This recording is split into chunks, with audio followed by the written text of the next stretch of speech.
Hi, Sel. Welcome to the GMA Pinoy TV podcast. Hello po, welcome to me.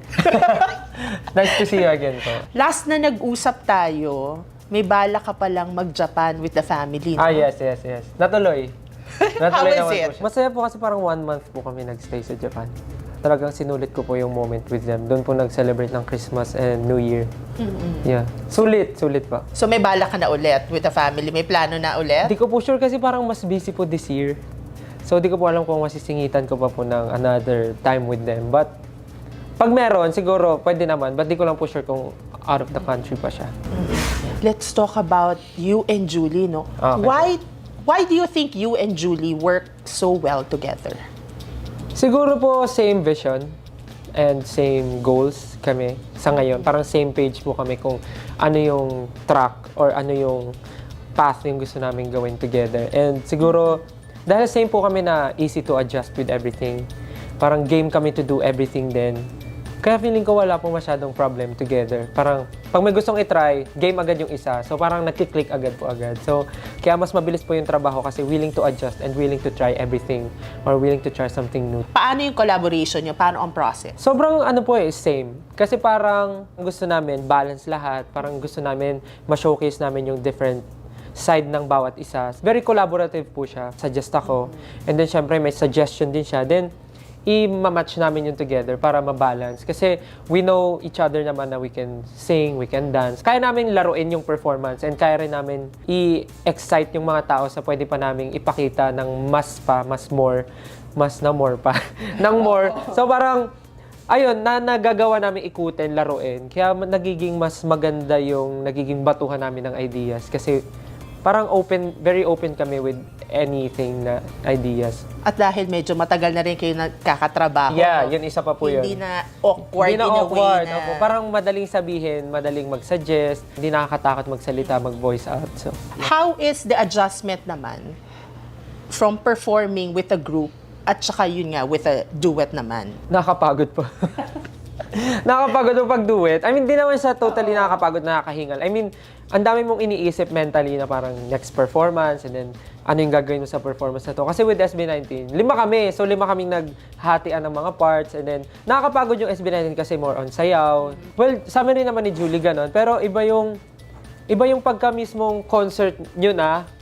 Tapos ang daming songs na pinoperform. So, parang masaya siya, to be honest po. Pero yun lang. Challenge siya for me kasi iba siya with SB19. Pero, yeah. Kumbaga, pag Saya. sa group kasi, daming backup, no? Opo, Ito kasi... opo. Tsaka ano, dalawa pag SB19 kasi, syempre, more on our song. So, parang medyo kapado mo na. At But mas this matagal one, na kayong magkasama. Opo, but this one, yung talagang mga choices of songs namin, talagang kailangan mabigyan namin ng hustisya. Kaya medyo, yun.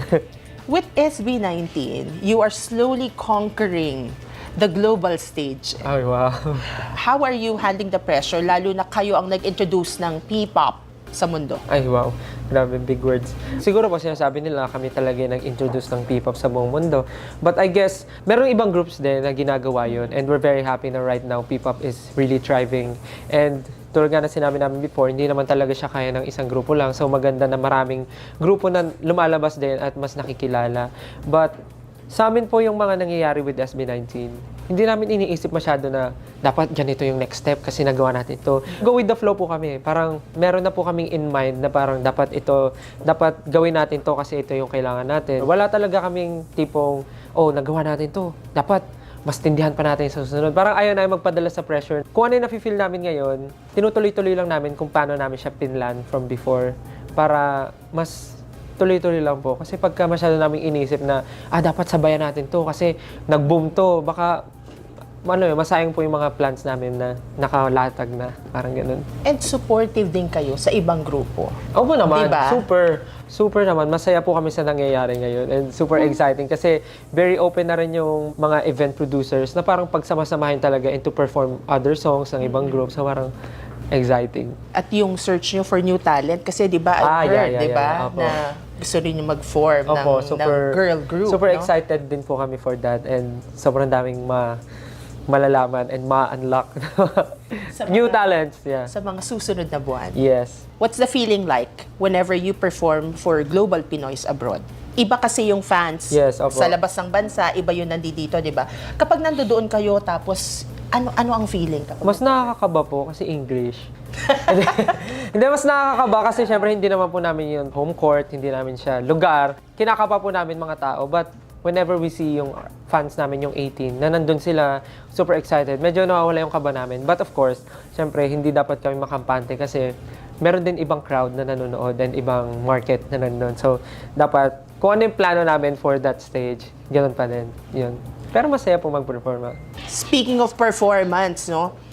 Nag-viral ka recently when you sang All By Myself yes, opo. sa concert with David Foster, ha?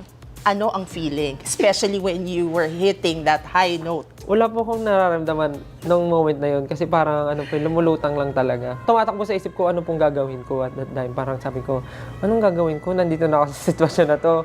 Parang kumakanta na ako. Sabi ko, and kahit ano na lang mangyari, yun na yung nagawa ko. But sobrang hanggang ngayon po blur yung memory na naaalala ko. What I remember yung mga times na sinabi niya na kantahin ko, biglang nag-practice, bigla siyang nag-piano. Yun po yung naaalala ko. But yung feeling na nasa stage, sobrang blurry po kasi all I can see is yung mga lights. Oo. Ang nakikita ko lang si Sir David nagpa-piano. Kita ko lang yung mic na hawak ko. Parang ganun lang yung naaalala ko. Tapos lahat po, mausok na, malabo, ganun. Did you have to practice a long time for it? Or Hindi po, kasi po, magpa-practice lang po ako ng spot ko, yung 3 songs.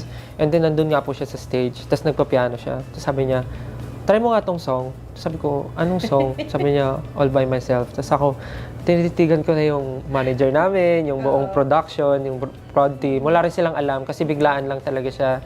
Tapos sabi niya, pinlay niya lang yung exact part na parang ito yung arrangement. Parang ganun lang. Tapos sabi niya, okay ka ba kantahin to? Tapos sabi ko, okay lang po ba sa'yo? Sabi niya, oh, perform it tonight. Tapos yun na po yun. Push. Sa backstage na lang po ako nag-practice talaga. Nag-play ako. Ganun. Nagpatulong ako sa voice coach namin. Sobrang, wala. Ang labo po nung moment na yun for me. what have you learned about yourself since you became a celebrity? Padaldal po pala talaga ako. Like, sobrang legit. Kahit po yung pagod na ako, alam mo, pagod na. Hindi ko talaga matigil yung bibig. Ibig sabihin, you were born for it. Parang gusto ko talaga, parang makipagkwentuhan, mag-share ng experience, magkwento ng mga nangyari today. Parang ganon. Totoo yung sinasabi nila na maligalig po talaga ako. Well, I feel, kahit ngayon ang daming nangyari, sobrang pagod, pero hindi ko nararamdaman na pagod, parang ganon. Pero that's good kasi ibig sabihin, excited ka pa rin. Opo, yun. Every Yun ang time maganda. na, you perform or may mga ganito, Yeah. di ba? Talagang all out, Yeah. kumbaga. Nakakatuwa ka po yung mga reaction ng tao. Parang sinasabi nila, hindi ka pagod? Parang ganun lagi. Tapos ako, hindi naman. Ano ang namimiss mong gawin na hindi mo na masyadong nagagawa ngayon? Yung mag-relax lang sa bahay, manood ng movie with friends, with family, yung ganun po, yung normal na ginagawa. Kasi dati, pag umuwi ako galing training, nakakapag-relax pa ako eh. Upo ako sa sofa, bukas ng TV, manonood ng movie, mga ganun. Ngayon, pag uwi tulog, pag gising ligo, alis. Ganun na po siya eh. Parang everyday, same po yung nangyayari. Yun ang namimiss ko. Yung mga ganong klaseng bagay, luxury na sa akin. Yung mga me time. Yeah, me time, or with family, with friends. Kahit nga yung eat sa labas eh. Medyo luxury na siya for me. Kaso kahit nga pag lumalabas ka, I'm sure pinagkakaguluhan Uy, grabe, ka still, hindi no? naman po. Diba? Hindi Siyempre, naman di ba? So gusto mo sa bahay na lang kakain. Wala, hindi naman po. Hindi.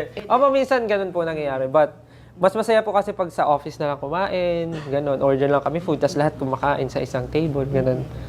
Yan, mas masaya po. What is one thing people would be surprised to know about you? Ang hirap po kasi ever since I'm an open book naman po. Lagi akong nag-share ng mga gusto kong sabihin. Siguro magugulat na lang sila pag one of these days may bigla akong inaway sa social media. Hindi, joke lang. Hindi naman ako mapagpatol. Siguro ano lang po, wala eh. Magaling ako maglinis ng CR. Yun na lang siguro. Kasi kahit yung mga gilid, sinisimot ko ng tissue, mga ganun. Siyempre, Mga- hindi mo na nagagawa yun ngayon. May Hindi tagalinis ka Ay, na. Hindi po. Wala akong tagalinis. Ako lang. Ako lang naglilinis. Naglilinis po ako ng CR. Yun po yung favorite ko. Gaya lang na pagka nililinis yung Yung pa naman yung ayaw nililinis ko. yung mga gilid-gilid, tapos nakikita mo may kalat, kikis-kisin mo Yun talaga. pala yun. Ano ang feeling na may mga foreigners kang fans, Stel? Ang hirap po kasi pag nag-interact ka talaga dapat English eh. Alam mo yun, pag Pinoy kausap mo, ang dali eh. Sasabihin ko, alam mo ba today, ganito, ganyan, ganyan. Na-share ko na sa kanya lahat. Pero pag English yung kausap, pagka foreigner, ang sabi mo lang, hi, how's your day? Thank you for coming today. Hope to see you again next time. Ganun na lang eh. Ganun na masasabi mo, thank you for coming. Tapos after that, okay na yun. Sa susunod niyan, magugulat tayo, makikipagkwentuhan na si Stel lang. In English. Ganyan. I will try my best. Biglang nag-change. Pwede. Yung ibang Hindi, accents. yun lang po. Pagka nakakita ko ng mga international fans, sobrang overwhelming. Kasi sila minsan tinatry nila magsalita ng Tagalog. Sabi nila, Stel, kamusta? Mga gano'n. So parang, amazing. Parang umiikot na yung mundo kasi dati lagi tayong nag-a-adjust sa kanila. Ngayon, sila naman, inaaral nila language natin, pupunta sila dito, tinatry nila yung food natin. So, yeah, I think it's time for the Philippines naman yung bisitahin nila. Which of your achievements are you most proud of? Yung SB19 po. Kasi hindi naman mangyayari lahat po ito kung hindi dahil sa SB19. So, I'm so proud na hanggang ngayon, we are doing the things that we love. Buo pa rin kami and ginagawa pa rin namin yung gusto namin gawin. You are going to be a coach again for Yes, The Voice yes. Kids naman. Let's go. Anong coaching style ngayon ni Stel? May babaguhin ka ba sa coaching style mo? Meron. Mamimigay po ako ng candy sa mga bata. Mamimigay po ako ng candy. Suhol naman Liligawan yun, ko yung Stel, mga eh. magulang. Nilibre ko lagi sila kumain sa labas. Para alam niyo yun, kampante. Hindi. Well, sa kids po medyo magiging iba yung way. Kasi, syempre bata, medyo sensitive yung mga yan. Dapat hindi nila ma-feel na nag-fail sila. Dapat mas caring ka. Dapat mas ingatan mo sila. Kasi, yan yung mga stage na ngayon sila nagsisimula mag-build ng dreams nila. So, ayaw mo naman na madurog yung pangarap nila. So, parang pwede mo silang sabihan, but i-guide mo sila ng tama para hindi nila maramdaman na nag-fail sila. Well, nandiyan naman yung parents, papatulong ka. But I think being a coach, yun yung isa sa mga dapat naming gampanan na maparamdam namin sa kanila na kinokorek namin sila. But at the same time, kakampi nila kami as their kuya ganun, and ate. Ganun po. Message sa iyong Global Pinoy fans Yes. at syempre abangan nila ang The Voice Kids. Yes, para po sa mga ating Global Pinoy fans, sa mga kapuso natin na talagang walang sawang sumusuporta, nagmamahal, nag-aabang, at talagang patuloy niyo po akong inaabangan sa mga bagay na dapat niyong abangan. Maraming salamat po dahil hanggang ngayon ramdam na ramdam ko po yung suporta niyo and ramdam na ramdam ko po yung pagmamahal niyo. Sobrang dami ko pong gustong gawin dahil po sa tiwala niyo sa akin, dahil alam niyo na kaya kong gawin ang lahat dahil sa talentong binigay rin sa akin. Kaya maraming salamat and pinapangako ko po na hindi ko po kayo bibiguin sa kahit ano pong bagay na gagawin ko at mga blessings na dadating sa akin. And for this time, for The Voice Kids, sana po abangan niyo po ang The Voice Kids dahil this one will be very exciting. Kung alam niyo lang, excited na excited kami. At makakasama ulit namin ang mga paborito nating coaches at syempre may nadagdag pang isa na talaga naman sobrang excited din kayo at excited din akong loko-lokohin. Kaya naman abangan nyo ang mga mangyayari at sana ma-excite kayo. Panoorin nyo po ang The Voice Kids. Maraming salamat po. Please do support Stelbound only. Hindi, joke lang. Thank you guys so much. Love you. Bye-bye. Thank you. Thank you, Stel. Salamat Mabuhay po. ka. Congratulations. Kayo rin po, mabuhay rin po. And good luck at aabangan pa namin ang mga susunod mong projects, Yes po. Stel. Salamat At ang po. Thank you. SB19. Thank you. Thank you po.